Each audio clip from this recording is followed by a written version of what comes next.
Buenos días. Vamos a esperar 5 minutos. No sé si ya... Sí, creo que estamos todos. Eh, Hoy hay modalidad presencial y virtual, así que, bueno, creo que estamos en condiciones de empezar a tratar y a continuar con la unidad número 1 de Historia del Derecho. Como ustedes han visto las distintas comisiones, eh, en las comisiones, en los trabajos prácticos que ya se han llevado adelante la semana pasada, han visto la primera parte de la unidad 1. La idea que en el día de hoy comencemos a tratar el contexto histórico del derecho romano. Eh, Previo a entrar específicamente en el contexto histórico del derecho romano, quería hacerles mención que el derecho, que en esta materia se ha incluido parte de una unidad, que es la unidad 1 y la unidad 2 de derecho romano. En otras carreras de derecho, en otras partes del país, el derecho romano es una asignatura completa, en casos como en Córdoba hay derecho romano 1 y derecho romano 2.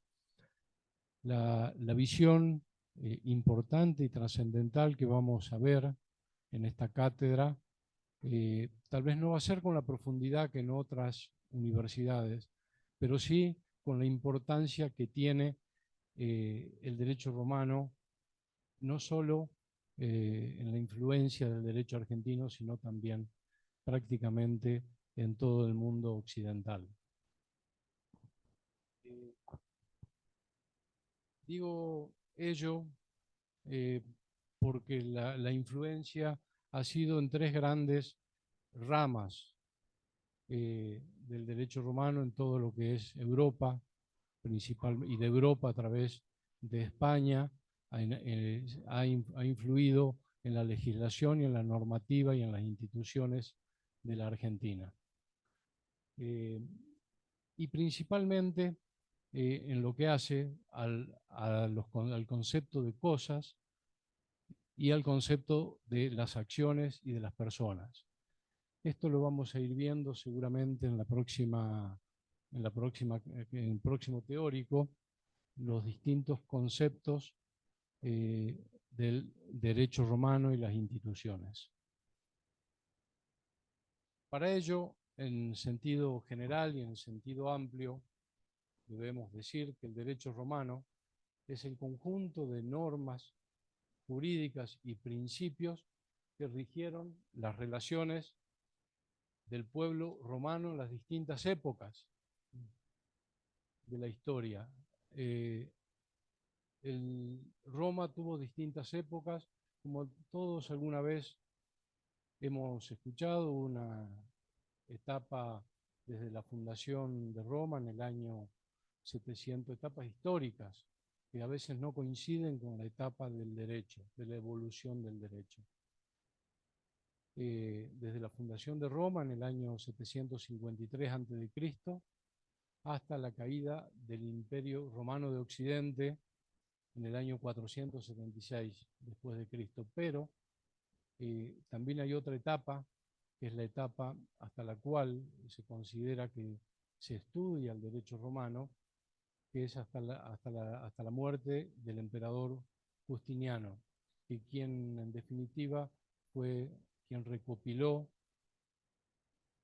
todas las normas del derecho romano eh, junto con Cayo y Ulpiano, y crearon y sancionaron el Corpus Iuris Civili, que es concretamente el derecho romano en sentido estricto. Eso vamos a tratar de condensar y analizar y estudiar en la unidad número 2. Para poder tomar dimensión de la evolución que ha tenido el derecho romano, debemos tener presente distintas etapas de la historia de Roma. La primera etapa de la historia de Roma es la monarquía, la segunda etapa, la república, y la tercera etapa, el imperio. Por ahí, a lo largo de la historia, es más conocido el Imperio Romano, los emperadores, es la última etapa, y que, como todos sabemos, fue una época y una circunstancia, fue una época en la cual tuvo un gran poder expansionista por prácticamente toda Europa, todo el occidente conocido, norte y norte de África. De hecho, en una parte de la historia del Imperio Romano, se dividió en el Imperio Romano de Oriente y de Occidente.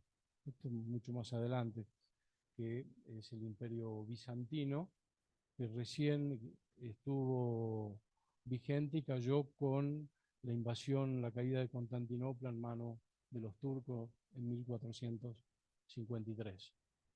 Pero la historia del derecho romano, como les decía, llega hasta la muerte del emperador Justiniano, Justiniano el Grande o Justiniano I, en el año 565, que durante sus 30 años a cargo del imperio hizo esta recopilación conocida como el Corpus Iuris Civilis, que fue la base del Código Napoleónico, y con posterioridad el Código Napoleónico influyó directamente en el Código Civil de Vélez Sarsfield. Así que es innegable la necesidad y la trascendencia que requiere de que sepamos la historia y los institutos y los principios del derecho romano que estaban contenidos, reitero, en el Corpus Iuris Civilis. El Corpus Iuris Civilis está integrado por las constituciones imperiales, que eran las normas dictadas por los distintos emperadores, el digesto o jurisprudencia. El digesto o jurisprudencia son los antecedentes y los precedentes judiciales que interpretaban las reglamentaciones y la normativa vigente. Y las instituciones.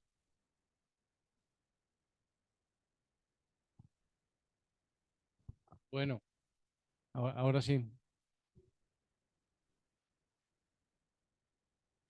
Gracias por avisarme, si no se iban a dormir. Bueno, a lo mejor se duermen igual, pero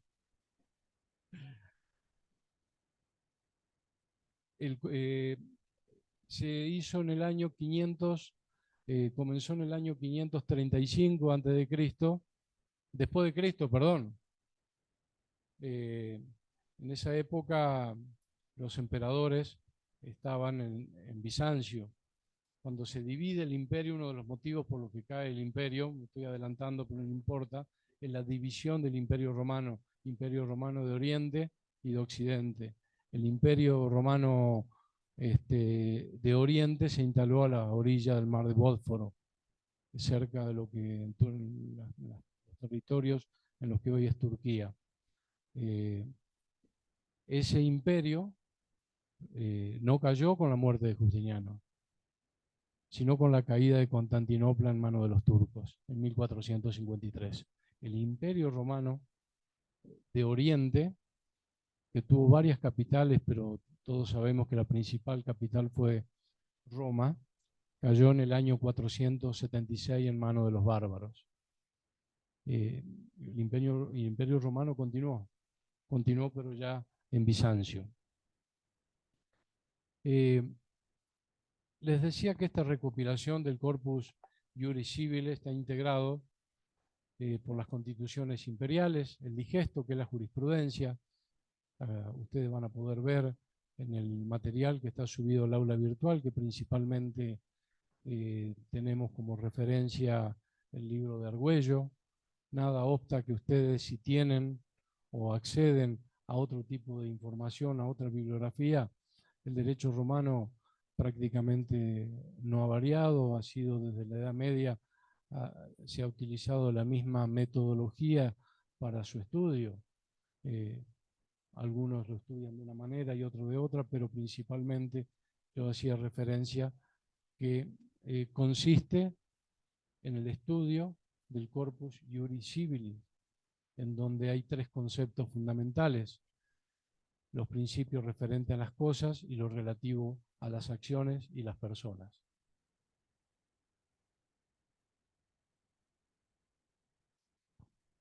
Algunos consideran que con la muerte de Justiniano comenzó el fin del Imperio Romano. De todas maneras, orgánicamente el Imperio Romano subsistió hasta 1453. Pero con la muerte de Justiniano, al dejar plasmada toda su obra, en cuanto al análisis y al estudio de las instituciones y del derecho romano, habría concluido en esa etapa. Pero habría concluido, tampoco es real, tampoco es cierto, porque el corpus iuris civilis trascendió el tiempo y el espacio. El corpus iuris civilis es tenido en cuenta por toda la legislación y todo el ordenamiento jurídico germánico. También ha tenido influencia en los países anglosajón y principalmente, como les dije, en todos aquellos países que conquistó el Imperio Romano a lo largo de los siglos. La principal influencia la tuvo, la principal recepción del Corpus Iuris Civilis fue, no me cabe la menor duda, que el Código Napoleónico, sancionado en 1804. Y del Código Napoleónico también se nutrió el derecho castellano, a través de la colonización, de las invasiones de España en América, se trasladó directamente e influyó primero en el derecho local de España, que era aplicable supletoria y subsidiariamente al, al derecho patrio. En el derecho patrio les comenté que había influido en normas que eran de aplicación directa dictada por la corona de Castilla, las leyes de toros, las 7 partidas, el ordenamiento y otro tipo de ordenamientos que tenían vigencia para América, o las Indias, como le denominaban en aquel momento. En aquel momento era conocido Oriente, todo lo que estaba al oriente de la Europa occidental eran conocidas como las Indias. Así que esa denominación también valió para que haya trascendido no solo en el tiempo, sino en el espacio el Corpus Iuris Civilis.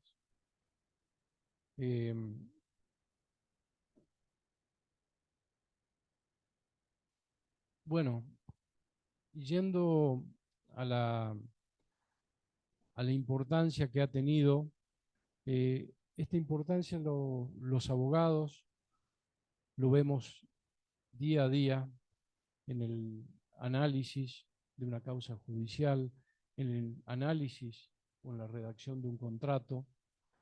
Los conceptos prácticamente, algunos se han mantenido invariables a lo largo del tiempo. El concepto de acción, de excepción, el concepto de persona. El concepto de persona ha ido variando, por supuesto.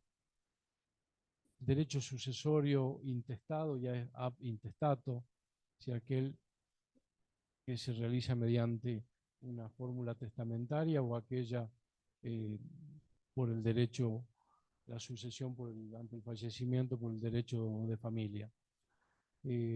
Todo lo que hace las obligaciones de hacer, obligaciones de dar y sobre todo también en derechos reales con contenido patrimonial, se mantienen plenamente, por lo menos los principios, plenamente vigentes hasta el día de hoy.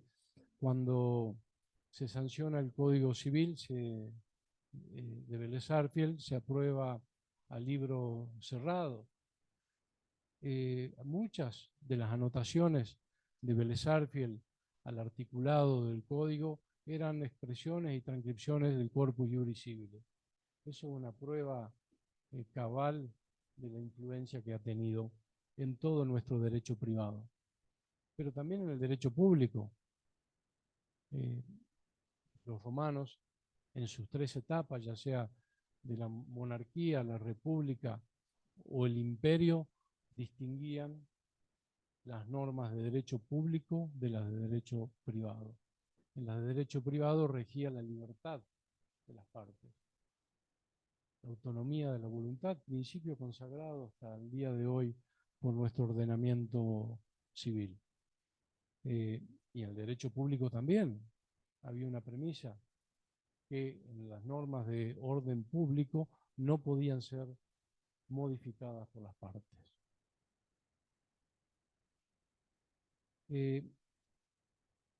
El derecho romano, el Corpus Iuris Civilis, tenía conceptos claros y sencillos de lo que es el derecho.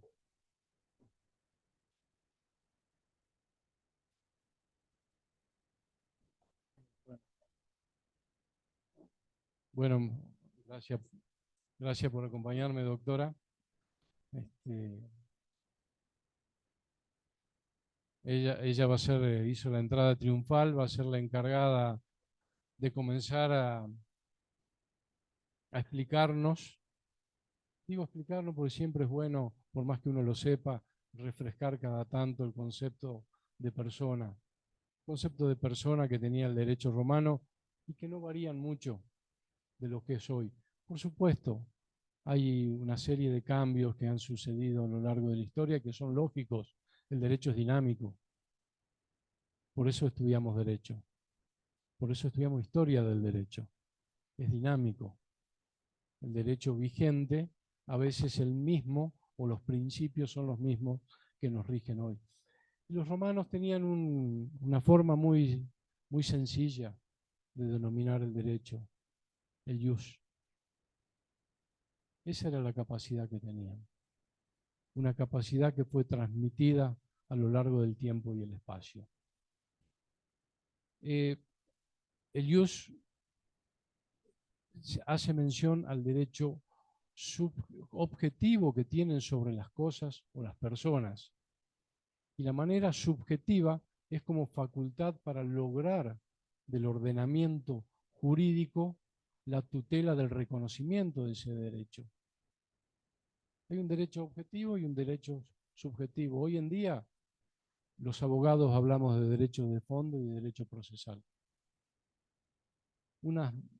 Ante la violación o ante el incumplimiento de una violación del derecho, todos aquellos pueden recurrir a la acción, ya sea la acción privada o la acción pública, para lograr la tutela judicial o el reconocimiento judicial de ese derecho objetivo.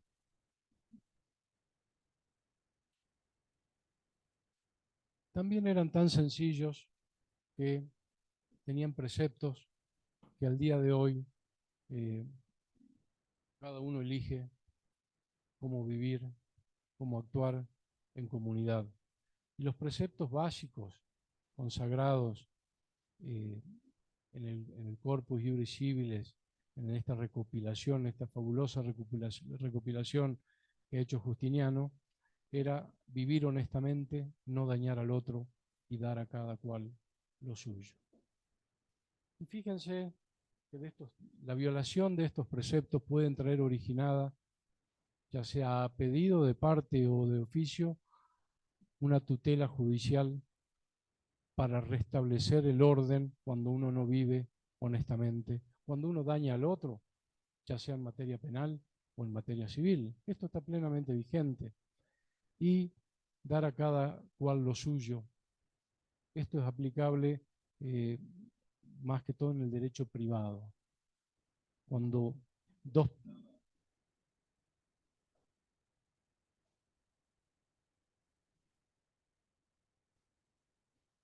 Sí, así es. ¿Por qué? Pero estaba a cargo de distintos órganos la decisión de la decisión de la tutela efectiva del derecho. En la monarquía estaba a cargo del rey, si bien era asistido por el pretor, que fue cambiando las funciones. En la época de la República también eh, lo, eh, los pretores no eran vitalicios, duraban una determinada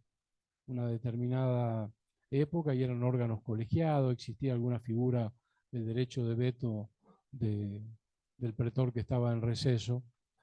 Y en la época del imperio, si bien disminuyó y perdió fuerza el valor de las decisiones del pretor, porque estaba en manos del emperador. El emperador fue adquiriendo la suma del poder público.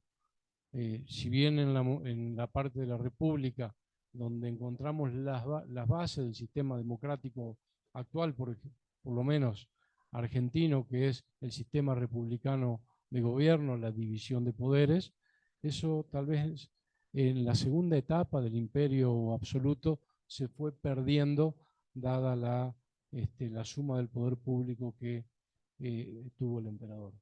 Si bien en la primera parte del imperio el objetivo era devolverle al pueblo la república, no se logró y se transformó con posterioridad en un imperio absoluto hasta su caída. Estamos hablando del imperio romano de Occidente hasta su caída en el año 476 después de Cristo. Eh, ya vamos a ver ahí algunos institutos o diferencias entre la monarquía, la república y el imperio. Eh, Tal vez que el imperio, algunos institutos los vamos a ver en la clase teórica que viene, pero sí podemos analizar no solo los institutos del derecho, sino también la división en clases sociales. Otro de los conceptos e ideas del derecho romano es la justicia, la justitia. No ha variado mucho el concepto ni la forma, podrá haber variado la manera de designación de los jueces, la duración del mandato, quién ejerce la función al día de hoy. Cuando la justicia es la encargada de eh, ese último precepto, dar a cada cual lo suyo. Cuando una de las partes, sobre todo en derecho privado, entiende de que se ha visto vulnerado alguno alguna o no ha cumplido con alguna de las obligaciones contraídas. Esto se da mucho en derecho contractual, también en el derecho de familia, el derecho sucesorio, el dar a cual lo suyo, y la justicia era la encargada de velar por la tutela efectiva de ese derecho objetivo que tenían los ciudadanos para una convivencia armónica dentro de la sociedad romana. También hablaban mucho de equidad. El corpus iuris civili habla mucho de equidad como modelo, que hasta el día de hoy aquello que no es equitativo no es justo. Es un concepto que hasta el día de hoy eh, lo tenemos presente, hablar de equidad e igualdad.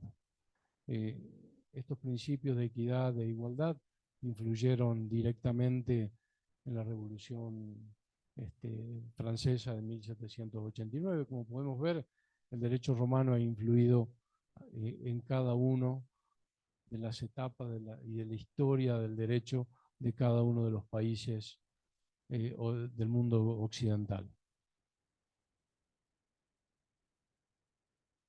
Eh, También quería, en un momento, por ahí adelantándome un poco, los romanos distinguían entre el derecho público y el derecho privado.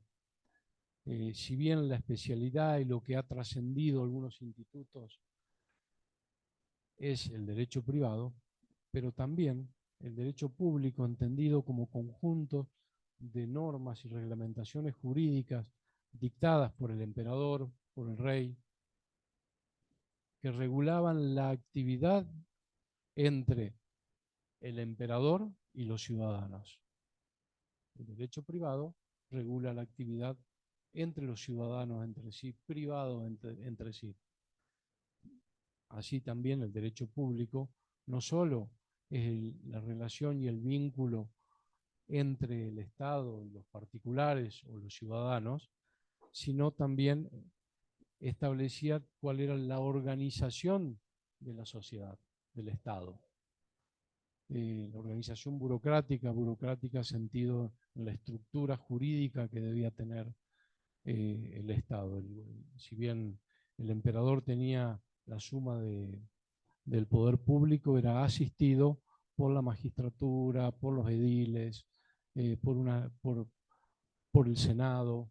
El Senado con el tiempo se transformó en una casta social distinta al resto del pueblo, y pasó esto luego de que desapareció la diferencia entre los plebeyos y los patricios, que fue una disputa durante siglos, que en los orígenes de la monarquía existían los patricios y los plebeyos. Los patricios descendían de los fundadores de Roma, y los plebeyos eran los campesinos, eran los forasteros que se encargaban eh, que no tenían los mismos derechos que los patricios descendientes de los fundadores de Roma.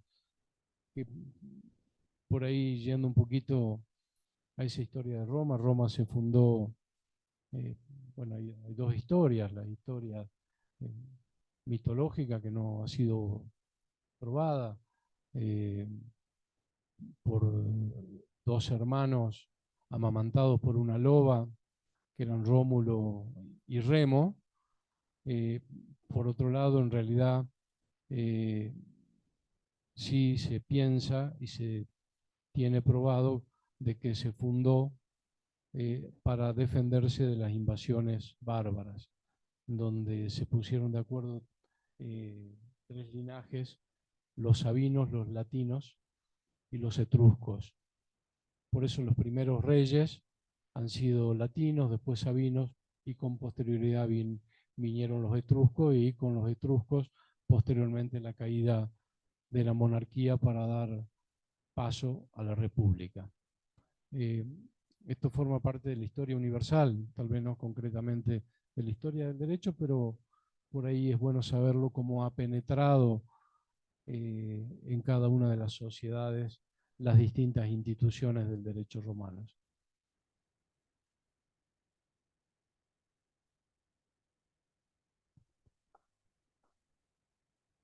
Cuando recién hablábamos de la fundación, en los albores de la fundación de la monarquía, se estableció un sistema que estaba de una magistratura que estaba a cargo de un rey, y a su vez era asistido por el Senado y el pueblo. Acá se ven los primeros vestigios de lo que es, de la división de poderes y de otro principio democrático, que es la asamblea del pueblo o los comicios. Que si bien tenían un efecto distinto al de ahora, no tenían el efecto de elegir ni al Senado ni elegir al rey, porque en esa época el rey lo designaba el rey saliente. Tenía otro fin, pero era el pueblo el que en definitiva en esos comicios, por centurias, por curias, estaba dividida la sociedad en gens, en familias y en curias, de acuerdo al linaje al que pertenecían y al grupo de familia. Eran los que ratificaban las decisiones de la máxima magistratura, que era el rey. Eh, Esto fue evolucionando, por supuesto, en la etapa posterior del imperio, del primero de la República y luego de la primera etapa del imperio, desapareciendo prácticamente en la época del imperio absoluto, la última parte previa a la caída del imperio romano de Occidente en el año 476. Ahí la suma, el poder era absoluto del emperador. Eh, Decíamos que la construcción o la forma de vida era tribal. Eh, Se cree, hay distintos autores y coinciden la mayoría, que había tres tribus. Una que descendía de los sabinos, de los latinos, y otra de los etruscos. A su vez, cada tribu se organizaba en gens, que era un grupo de gentes que lo unía el linaje, el origen común y las curias. Eh, Acá podemos afirmar que tanto el grupo de gentes o de gen que tenían un jefe, como la familia, eran verdaderos pequeños, tenían la forma de verdaderos pequeños estados, que en su conjunto eran los que emitían y eh, ratificaban y le daban imperio al rey.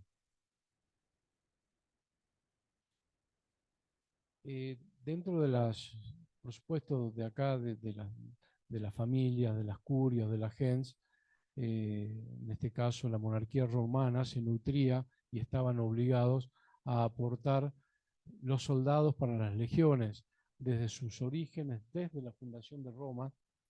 eh, el imperio, no el imperio, el derecho o toda la historia romana fue de carácter expansionista, llegando a ser el imperio más grande de la historia que tuvo la humanidad en cuanto a la superficie abarcada. Eh, Después, en el futuro, tuvo que ser dividida en provincias, que hoy hay algunos países han receptado el nombre, Britania, Galia, eh, entre otros países que hoy en día, bueno, Alemania, entre otros países eh, que hoy en día han receptado un nombre parecido que tienen origen latín.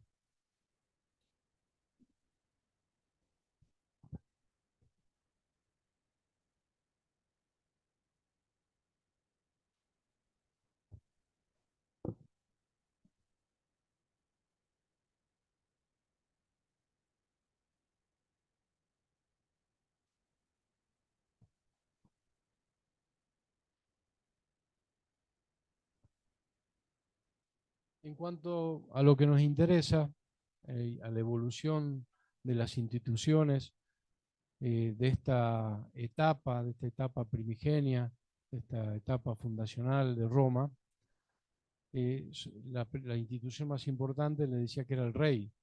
El rey era el magistrado supremo de carácter vitalicio. Era unipersonal, obviamente, como cualquier monarquía. También revestía el carácter de sagrado. Era el encargado de organizar el Estado, designaba al Senado. Yo recién les dije cómo se organizaba la sociedad, que existían los comicios. Los comicios no eran los encargados de elegir, obviamente que no al rey, ni tampoco al Senado. El Senado era designado por por el rey. También ejercía funciones jurisdiccionales, distribuía la tierra pública, eh, cumplía prácticamente eh, todas las funciones que hoy en día como conocemos en cualquier país republicano, que es la división de poderes, funciones legislativas, funciones ejecutivas y funciones jurisdiccionales o judiciales. El Senado, les dije hace un rato que el rey designaba, el rey saliente designaba a su sucesor. Había un sistema de interregno en el caso de muerte del rey, donde el Senado tenía vital importancia para poder investir el carácter de rey una vez fallecido el que estaba en ejercicio. Bueno, de los comicios ya le hablé, una asamblea popular que votaban por curia para investir de imperium al rey, otorgándole amplios poderes. Sí,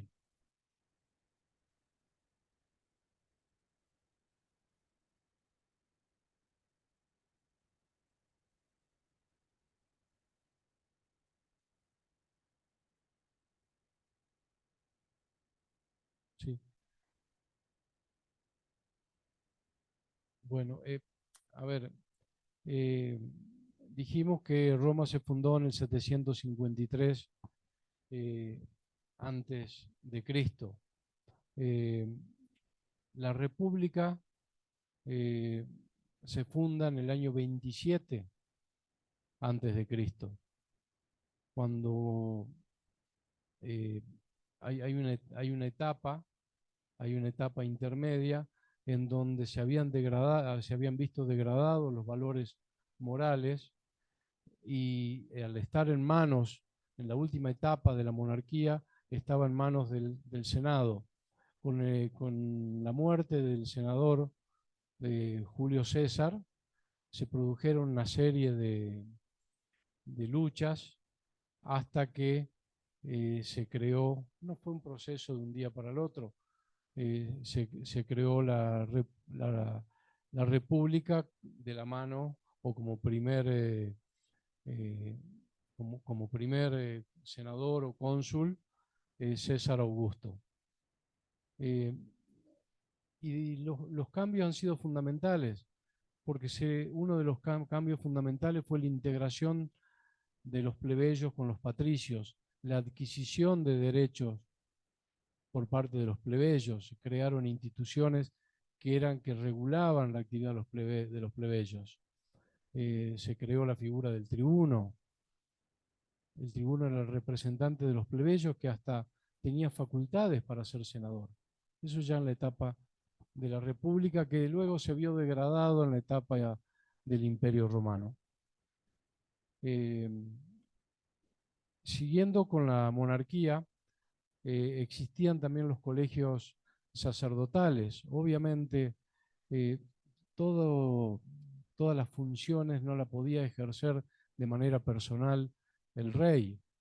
En los colegios sacerdotales cumplían funciones que hoy en día conocemos como el registro civil, asesoraban a los particulares en la interpretación del derecho vigente, eh, llevaban adelante las inscripciones de nacimiento y otros registros vinculados con la vida en familia de la gens o de las gentes y de las curias. Eh, Interpretaban también la jurisprudencia, interpretaban la decisión que tenía el máximo magistrado. Esto fue muy importante como fuente del derecho romano y que posteriormente fue tomado por la recopilación de Justiniano, es decir, el Corpus Iuris Civil. Recién y adelantándome les decía que dentro de la sociedad, en la etapa monárquica, existía una gran diferencia entre patricios y plebeyos. Esta diferencia entre patricios y plebeyos fue evolucionando y en la República fue cuando se lograron, después de largas luchas, lograron adquirir derechos. Terminaron unificándose y desapareciendo la diferencia entre patricios y plebeyos en la edad, en la parte en el Imperio Romano. Pero ¿qué pasa? El imperio romano y con la suma del poder público del emperador, avalado por el Senado, hizo que apareciera una nueva casta y una nueva división de la sociedad, que eran los senadores, que constituían una clase social alta y que dominaba el resto de la clase social. Así que toda esa conquista o esa lucha, esa diferencia entre patricios y plebeyos, se perdió, se diluyó en la época del Imperio Romano.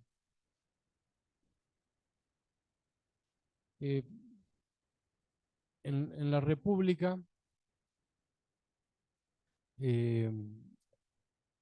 con la época de los emperadores, quedó claro, el imperio comienza a partir del año 27 antes de Cristo. Ahí es el fin de la República. El paso de la monarquía a la República se produce alrededor del año 509 a.C., es una fecha que los estudiosos del derecho la han puesto como la muerte, tomaron como límite la muerte del último emperador etrusco, que era Tarquino el Soberbio. Yo les dije que en el inicio de la monarquía los primeros reyes eran latinos, después sabinos, y cerca del año 200 a.C. Empezaron, comenzaron a reinar los etruscos. Con los etruscos cae lo que sería la monarquía, después de varios siglos, ¿no? Estamos hablando del 509 a.C., el fin de la monarquía. No hubieron muchos cambios en cuanto a las instituciones de la monarquía a la república. El cambio fundamental fue la participación o la periodicidad de algunos cargos, como por ejemplo los magistrados que ocupaban, duraban un año, salvo específicamente el censor, que duraba 18 meses, que reviste un carácter muy importante el censor. Era el encargado del censo, pero también era el encargado de establecer la honestidad y la idoneidad de un ciudadano para formar parte del Senado. Esa era, si bien tenía otras funciones también vinculados con la administración del tesoro, la función fundamental era determinar y establecer la honestidad y la honestidad de los ciudadanos para poder ser, y el honor para ser parte integrante del Senado. La mayoría de las magistraturas eran colegiadas. En la etapa de la República, en la etapa de la monarquía era el rey, y el rey investía de poder a quienes eran sus colaboradores. Y acá aparecieron por primera vez las magistraturas, siempre fue reservada para los patricios, aparecieron por primera vez las magistraturas plebeyas, que fue la creación del tribuno. El tribuno era el representante de los plebeyos ante el Senado. Bueno, después también aparecieron otras figuras interesantes que hacen a la vida de la ciudad, que son los ediles curul, el edil curul. El edil curul se asimila hoy a lo que podría llegar a ser un intendente, un alcalde, un concejal con funciones de decidir sobre la traza urbana, sobre la ornamentación y la vida, los mercados, la vida diaria que se lleva adelante en cualquier ciudad. Así que bueno, pero lo más importante que destaca y la diferencia entre la monarquía y la república es la creación de los tribunos en representación de la plebe.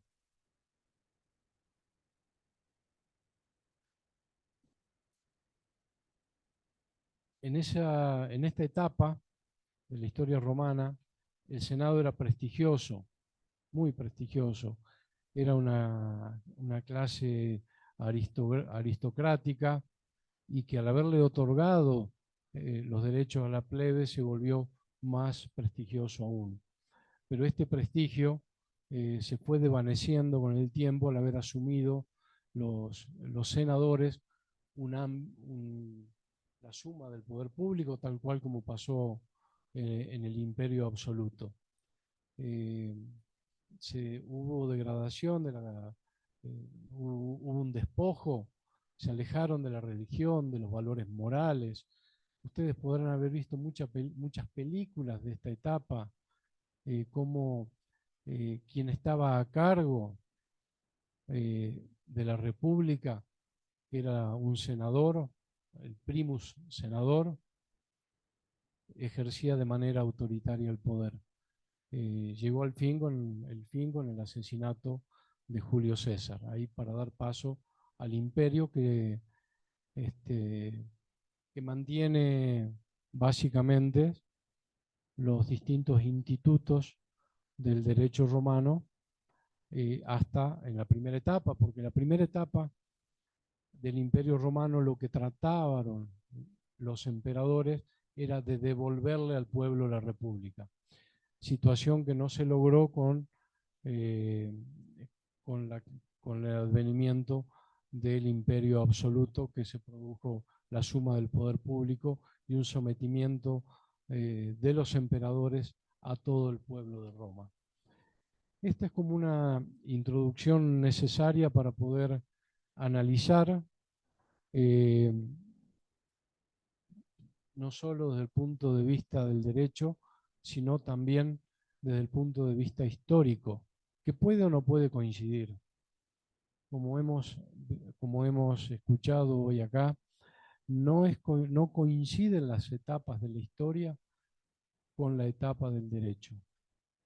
Si tomamos en cuenta el concepto de derecho romano en sentido estricto, que es el conjunto de normas jurídicas y reglamentaciones contenidas en la recopilación de Justiniano I o Justiniano el Grande en el Corpus Iuris Civilis, que se hizo entre el año 535 al 565 después de Cristo.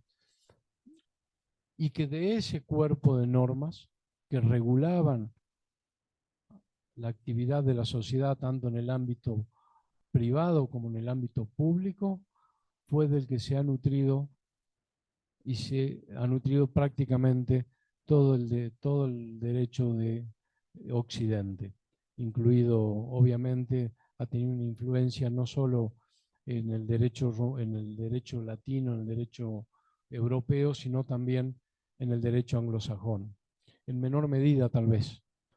Existían otros ordenamientos jurídicos en la época, pero que no hacen a la cuestión de esta materia.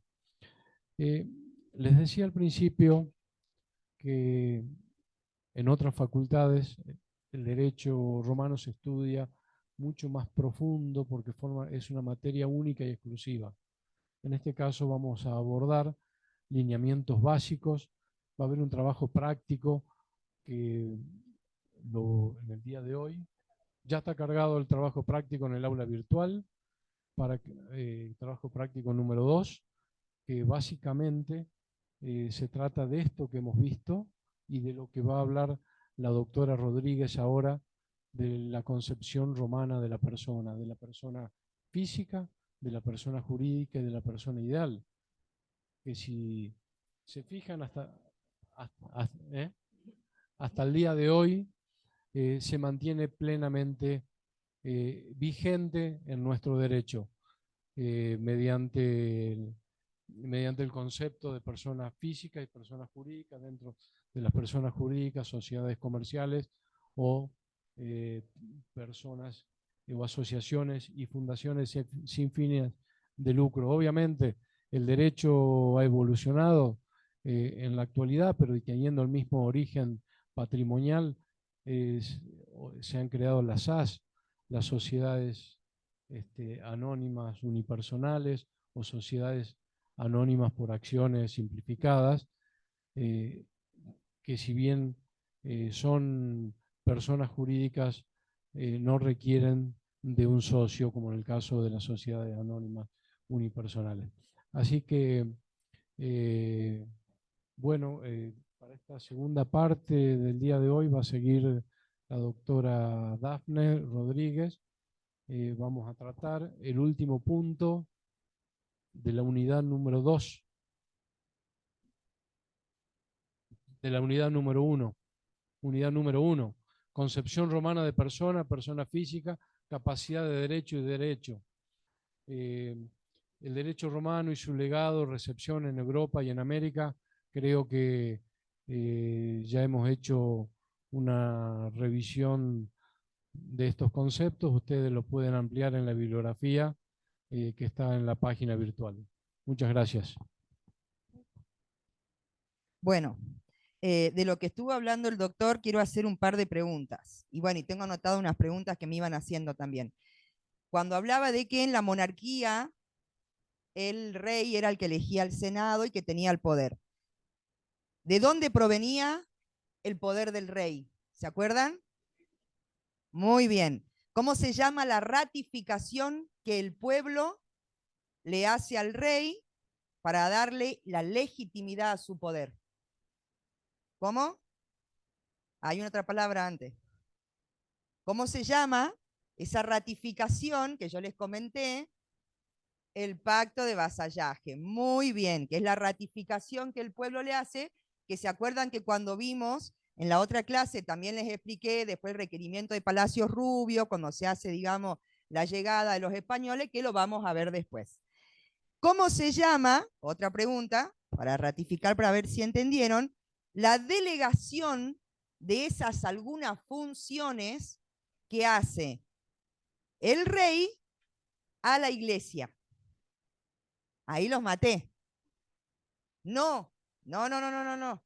¿Se acuerdan que yo les dije que el rey tenía algo que traducido era padre de carga y que luego se lo pasaba a la iglesia, que hablamos, ¿se acuerdan? De esas funciones del registro civil, que después en el gobierno de Roca se crea el registro civil en mano de Pablo Besón. ¿Se acuerdan que lo vimos más o menos en la introducción? Bueno, ¿cómo se llama esa delegación? ¿Qué es lo que tiene la monarquía, el rey, la corona, que luego se lo pasa?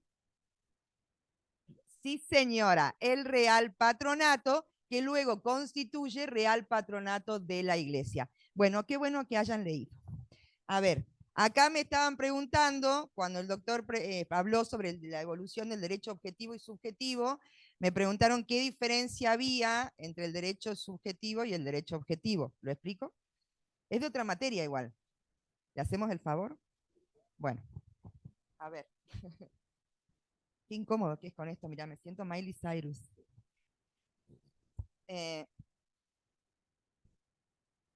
Está el derecho, ustedes saben que nosotros tenemos un sistema federal, ¿sí? ¿Qué significa el sistema federal? Sí, autonomía de la provincia. Hay dos regímenes, ¿sí? Nación y provincia, ¿está? Está en el artículo 5 y en el 122 de nuestra Constitución. Tenemos entonces lo que son los códigos o las leyes, ¿sí? Que pueden ser de fondo o sustantivo, y después tenemos el de forma o el objetivo, ¿está?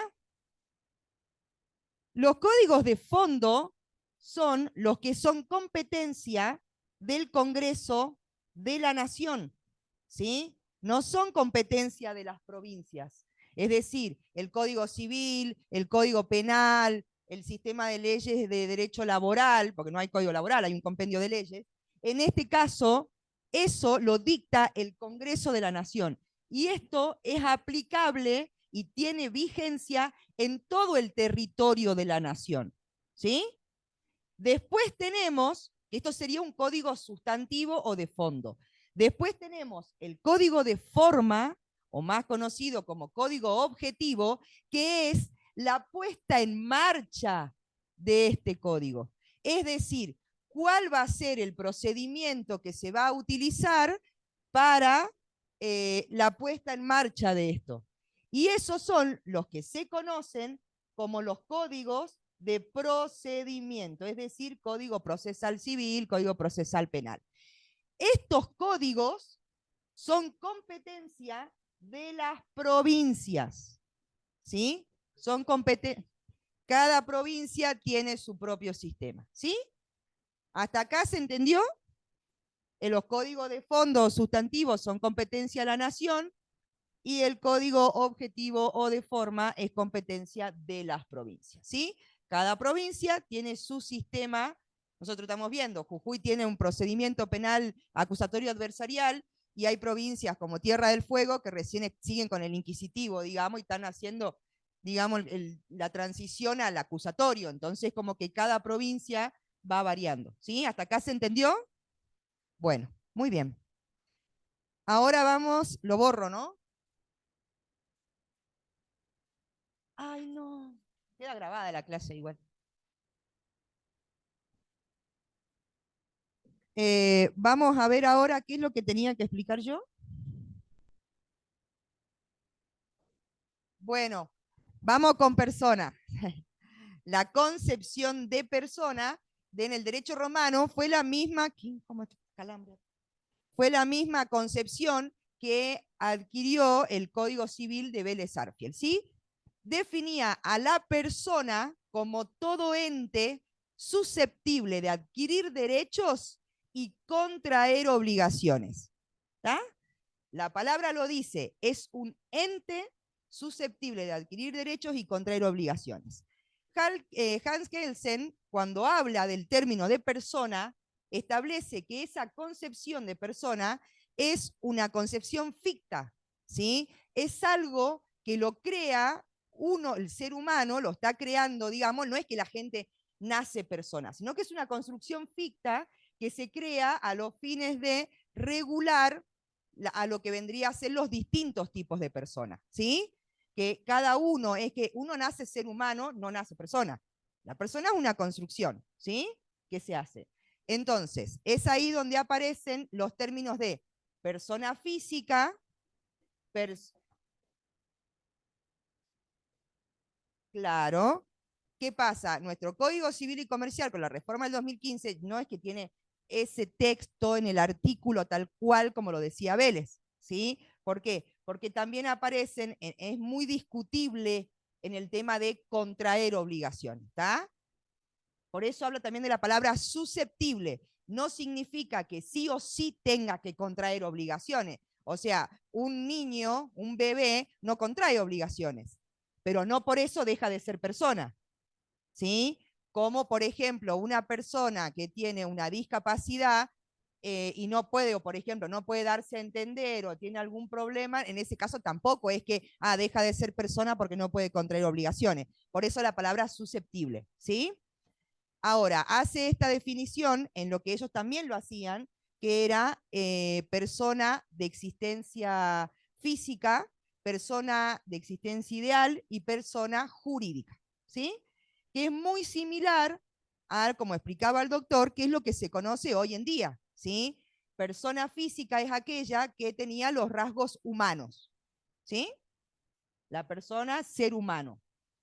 Obviamente que en el Código de Vélez por ahí fue cambiando porque digamos, el derecho romano exigía que para que sea considerado persona tiene que haber nacido con vida y haber sido separado del seno materno, ¿sí? Obviamente que de esa concepción romana, todos los códigos de diferentes países lo han tomado de distinto modo y, por ejemplo, en Argentina decía el de Vélez, aunque sea un instante, tenía que vivir, ¿sí? Por ahí en el de Brasil te exigía determinada cantidad de horas, creo que era 24 horas, y así, digamos, en diferentes fueron cambiando.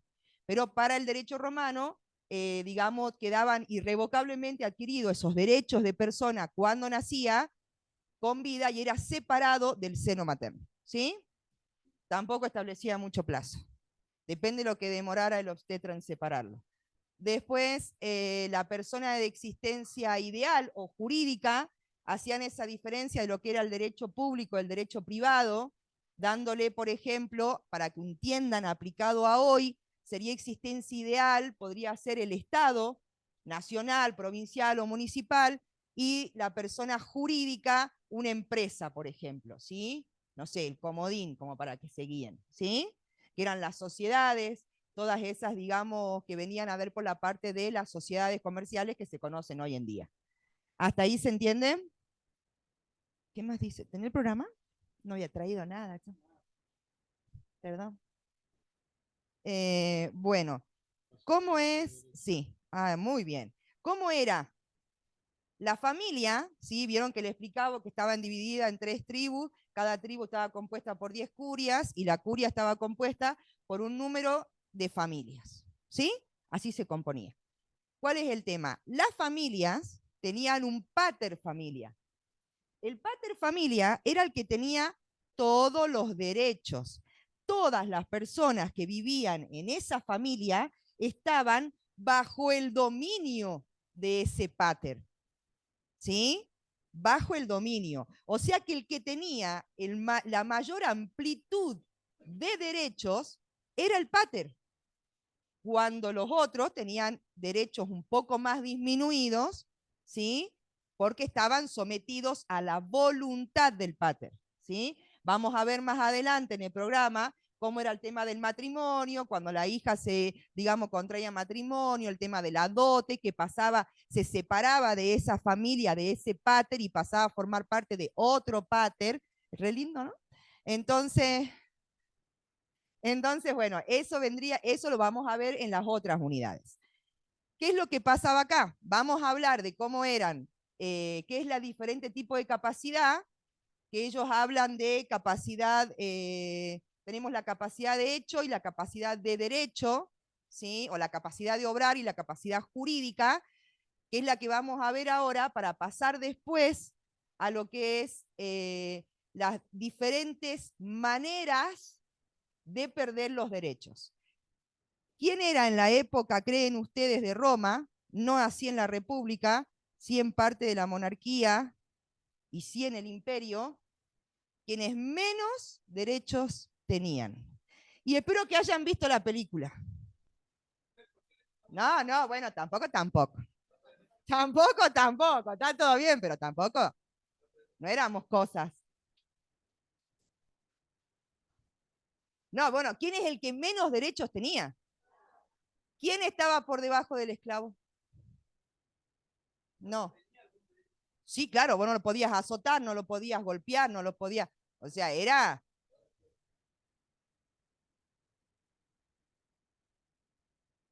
¿Quién? Si alguien vio la película, lo sabe. La película del gladiador.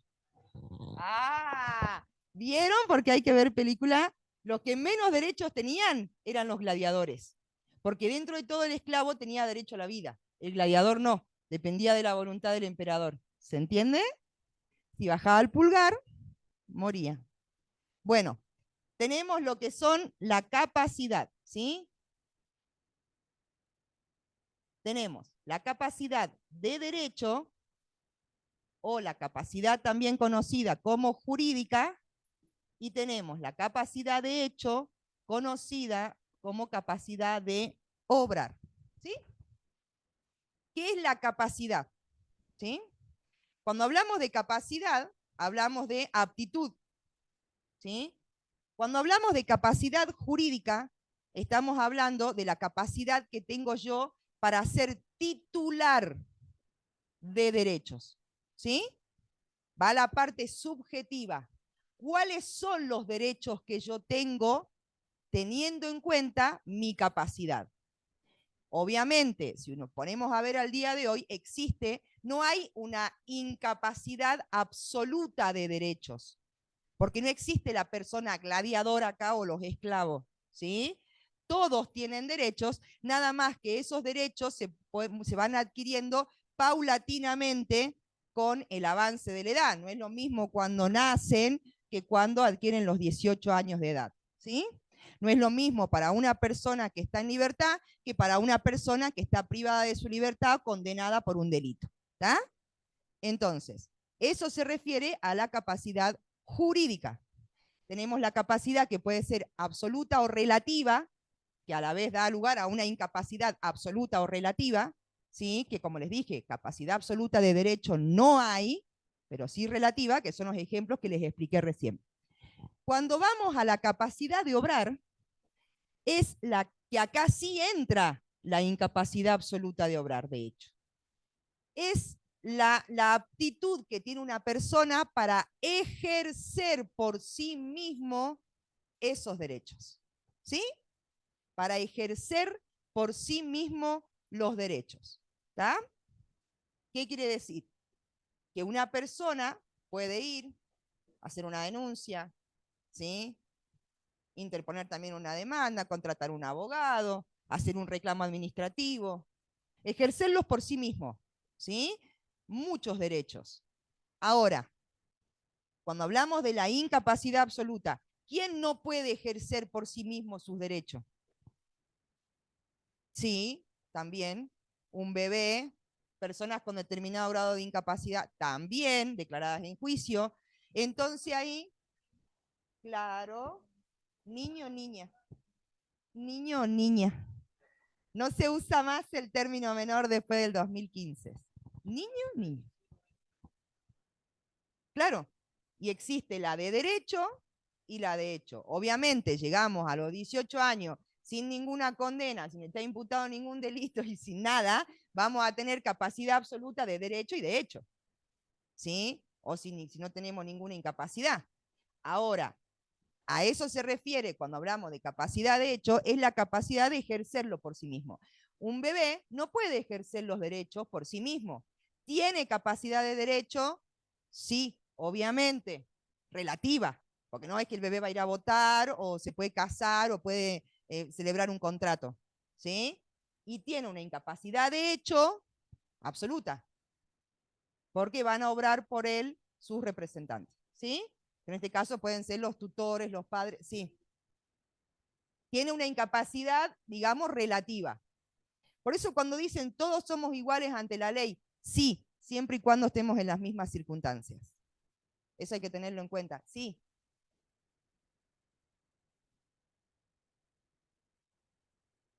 Sí, pero queda, digamos, a esa donación que se le puede hacer a un niño o una niña, tiene que ser ratificada, digamos, por los padres, que en este caso son los que tienen, digamos, o los que tengan la tutela de esos niños.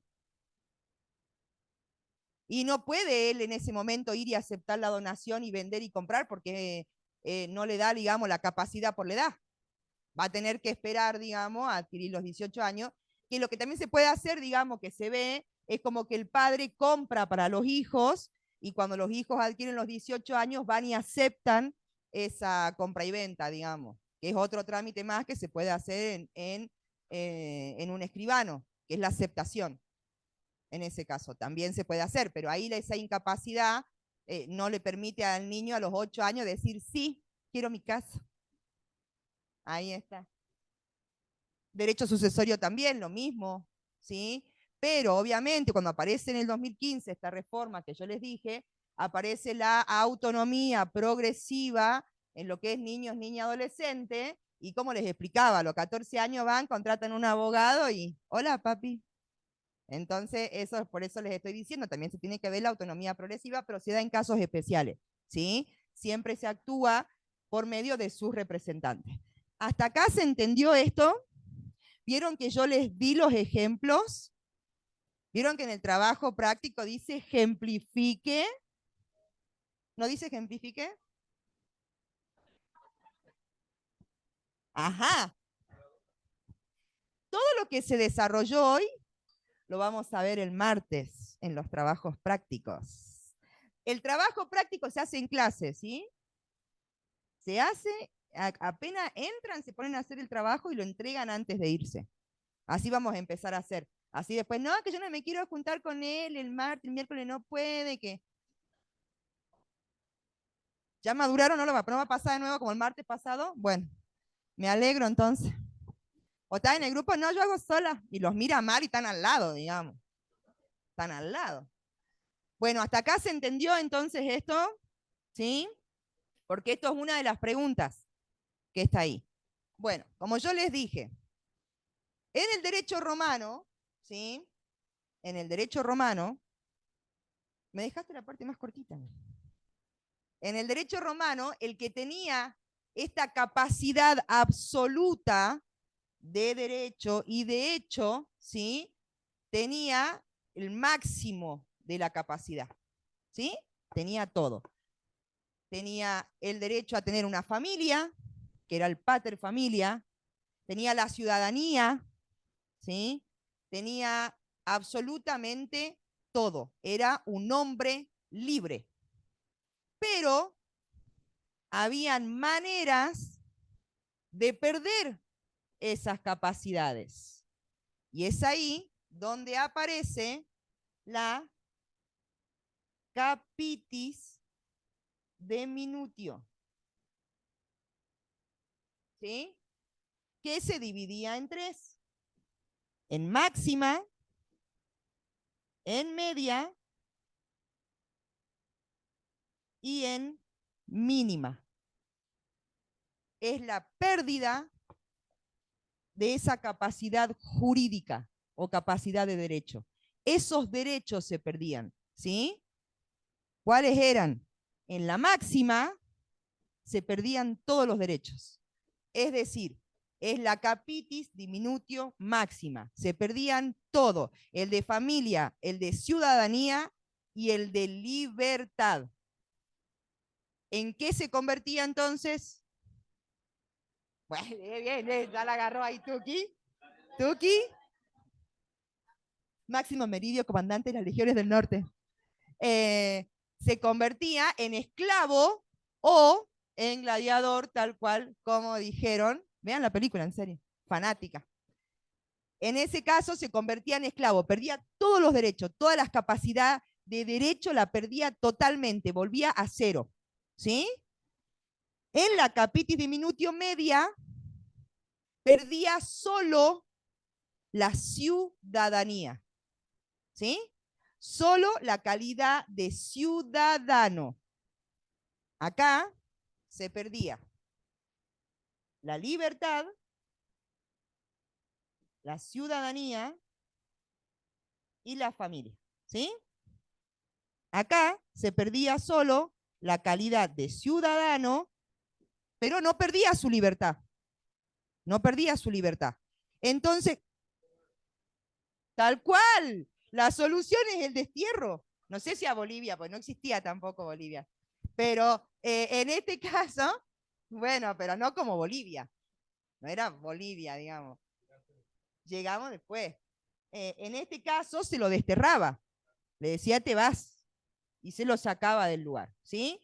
En este caso, el lugar era el destierro. Ahí tienen un ejemplo. Y en este caso, el otro ejemplo es, qué feo que escribo, ¿no? La esclavitud. Bueno, tampoco lo matemos. La esclavitud.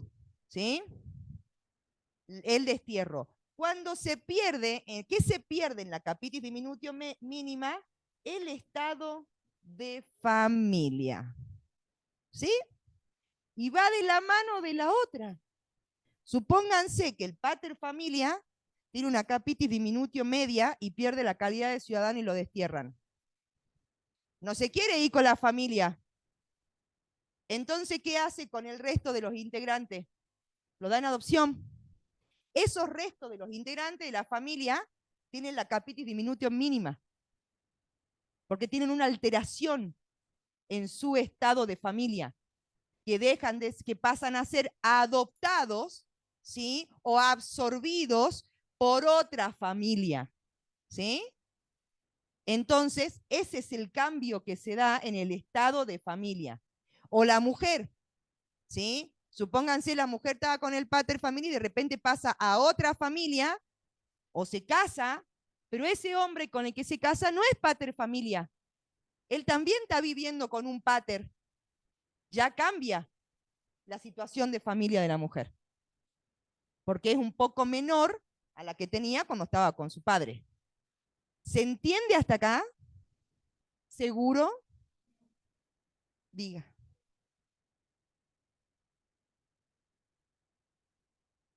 En la mínima. No. Lo que les explicaba yo es que esto se puede dar solo, es decir, que la mujer contraiga matrimonio con otra persona y se integre a otra familia y cambia su estado de familia, o, en su defecto, puede devenir como consecuencia de que a un pater lo hayan desterrado. Entonces, los miembros de su familia pueden querer no irse con él o él preferir que se queden y son absorbidos por otra familia y ahí se da lugar en esos miembros de la familia de la mínima. ¿Se entiende? No es que es lo mismo, es distinto, se los doy a base de ejemplo. No, lo di a base de ejemplo. La mínima es cuando se pierde el estado de familia, nada más, ¿sí?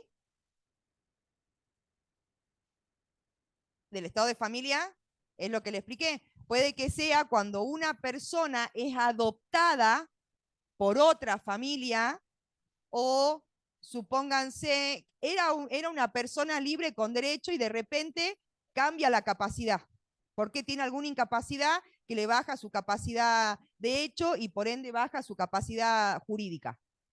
Tiene que vivir bajo el poder de un tutor, un curador. Bueno, en ese caso va a ser absorbido por un tutor, un curador, o en ese caso también puede ser adoptado por otra familia. Y es ahí donde baja tanto la capacidad de hecho como la de derecho, ¿sí? Se provoca una disminución acá, ¿sí? No es lo mismo una persona plenamente capaz, absoluta, que una persona declarada incapaz en juicio. Ahí se bajó, ¿sí? Ya va a depender de otro. Es lo mínimo. No. Son tres categorías distintas, ¿sí?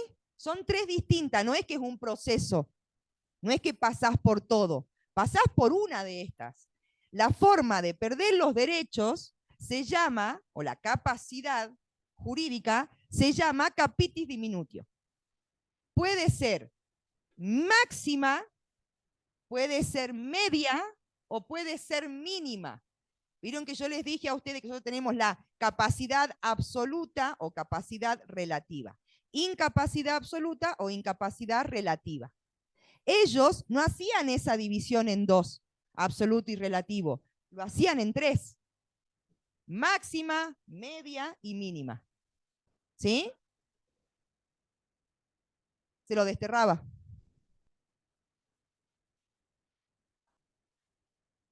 ¿Quieren que les dé un ejemplo? Bueno.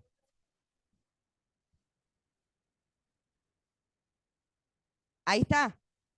Ahí está. ¿Qué pasaba con los integrantes? Perdían su calidad de familia, porque el pater ya no estaba y eran adoptados por otra familia. Entonces entraban en la capitis diminutio mínima. Ese es el ejemplo que les doy. ¿Se entiende? En este caso puede ser un caso de una adopción, de un matrimonio, de una curatela, porque se lo declaró incapaz. Entonces pierde su estado de familia en esa situación. En la media le dicen ya no sos más ciudadano y te destierro. Ya les voy a dar dos ejemplos. Y en la máxima, que ella era lo fulminante, perdía todo. Perdía la libertad, la calidad de ciudadano, el estado de familia, perdía todo y se convertía en esclavo o en gladiador, como le pasó a Máximo Meridio. ¿Se entiende hasta acá? Le doy el ejemplo de la película para que lo entiendan. ¿Hasta acá se entiende? Fíjense cómo el gladiador tenía todos los derechos, porque manejaba las legiones, comandaba las legiones del norte, del emperador, y de repente pasó a ser un gladiador, perdió todo. Claro, el otro es malo, cómodo. Hasta los diálogos me sé. ¿Hasta acá se entiende esto? Bueno, vamos a ver en qué caso se puede perder la ciudadanía, ¿sí? Por ejemplo, tenemos dos, hay uno que lo vamos a ver más adelante, y otro que es lo más común, comete un delito, ¿sí? Comete un delito que para ellos no es castigado con prisión o con la crucifixión o que lo vayan a latigar, sino que simplemente se castiga, porque acá, a ver, lo que se hacía lo decidía el rey. Él decidía cuál iba a ser el castigo, ¿sí? Entonces, si se daba lugar al destierro, le decía, bueno, tu falta fue muy grande, entonces a partir de ahora no sos más ciudadano de Roma y te vas a tener que ir. Obviamente, por orden del rey. ¿Sí? Hay un caso en el que también se aplica esto del destierro, que se aplicaba acá, en lo que ellos llamaban las Indias, ¿sí? Vieron que yo les dije que cuando llegaron acá, que eran adelantados, pasaron a ocupar determinados puestos. Era el virrey, el gobernador, el cónsul, tenía un puesto en el cabildo, eran intendente, gobernador, todos esos puestos que tenían, ¿se acuerdan? Bueno, había una parte que era donde más se aplicaba la capitis diminutio media, donde se hacía el órgano de contralor, que lo vamos a ver después, que es la visita, la pesquisa y el juicio de residencia. El juicio de residencia, que era el último, cuando una persona, llámese gobernador, intendente, miembro del cabildo, lo que fuere, terminaba con sus funciones, decía, bueno, hasta acá nomás ya terminó mis funciones como gobernador, en ese momento siempre se hacía el juicio de residencia. ¿Por qué se llama así? Porque se hacía en el lugar donde el gobernador o el intendente había cumplido sus funciones, ¿sí? Donde residía esa gobernación. ¿Qué hacían en ese juicio de residencia? Tenía dos partes, pública y privada. En la parte pública se llamaba a toda la gente del pueblo a que presente las denuncias que tenía contra ese gobernador, si es que la tenía, con las pruebas. Es decir, vení y decime cómo gobernó. Queda uno acá, ¿no? Queda uno. Ahora, en la parte privada se hacía una pesquisa, iba un juez pesquisador y hacía como una auditoría de todo, de los papeles, de los funcionarios, o sea, se auditaba a todo el órgano, hasta la gente que trabajaba con ese gobernador, ¿sí? Una vez que se hacía todo eso, se iba a juicio. En el juicio podía tener dos resultados, ¿sí? Uno, sos malísimo gobernando, robaste, tenemos 50 denuncias en tu contra. Castigo, el destierro.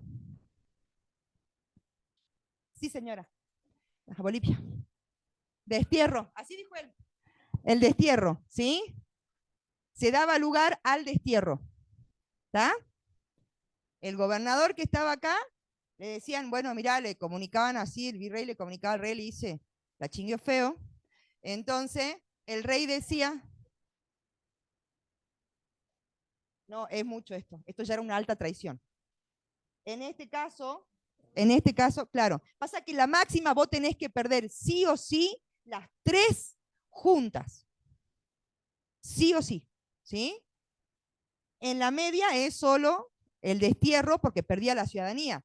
Entonces le decían, no vas a ser más ni gobernador, no vas a tener ningún título de nobleza y te vas, ¿sí? Se va. Esclavo. Y puede ser la traición, que ellos lo consideren como alta traición al imperio, puede ser cometido cuando ya eran esos delitos extremos, digamos, que muchas veces eso ya llegaba a la crucifixión, digamos, la mataban a la persona, pero, por ejemplo, la alta traición era uno que se castigaba con los tres, ¿sí? ¿Hasta acá se entiende esto? ¿Qué pasaba si el juicio de residencia salía positivo? No había ninguna denuncia en su parte y la gente decía que era re bueno gobernando. No, no es Argentina. En ese caso, si él había sido gobernador, se le daba la posibilidad de trabajar como asesor del virrey o la posibilidad de tener el puesto de virrey en otro virreinato, ¿sí? Era lo que ellos llamaban un ascenso, o sea, seguían laburando, no es que se jubilaban y se iban a la casa. Era como que seguían trabajando, pero si el resultado era positivo y no había nada en contra en ese juicio de residencia, automáticamente lo ascendían, ¿sí? Caso contrario, lo desterraban. Perdía su calidad de ciudadano. ¿Hasta acá se entienden los tres y cuáles serían los ejemplos? ¿En serio, de verdad? ¿No me mienten? Bueno, seguro, ¿no? Porque esta es una de las preguntas. que vamos a desarrollar el martes. Diga.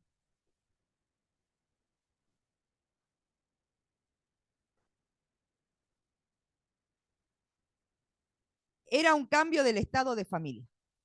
Puede ser muchos ejemplos. Si ustedes agarran el libro de Argüello, donde explica esto,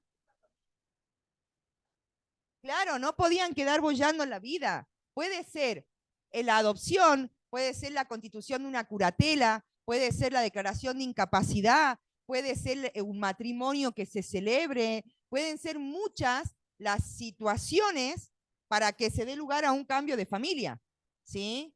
Son muchas, digamos. Es como que pasaba de una capacidad absoluta a una capacidad relativa, ¿se entiende? Ya no tenés los mismos derechos que antes. Sí,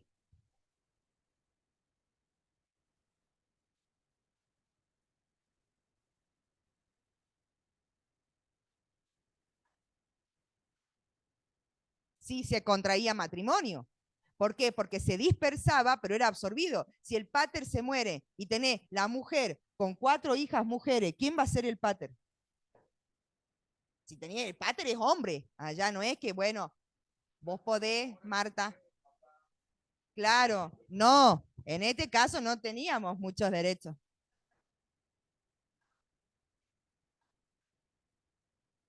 Tenía que el hijo cumplir con los requisitos para poder constituirse en pater.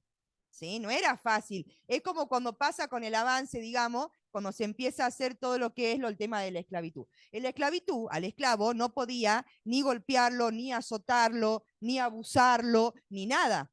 ¿Entendés? Cuando eso pasaba, automáticamente a ese esclavo le concedían la libertad. ¿Sí? Que se llamaba manumisión. ¿Sí? La manumisión. Ustedes tienen la capitis diminutio cuando hablamos de que bajan los derechos. Se le sacan derechos. Puede ser absoluto o puede ser relativo, ¿sí? De esta capacidad jurídica. Cuando hablamos de manumitir, hablamos de adquirir derechos, más de los que tengo. Que la manumisión se utilizaba con la esclavitud. Por ejemplo, el rey le concedía, o el pater le concedía la libertad a ese esclavo. Le daba un papel que le concedía la libertad. Al esclavo o al gladiador.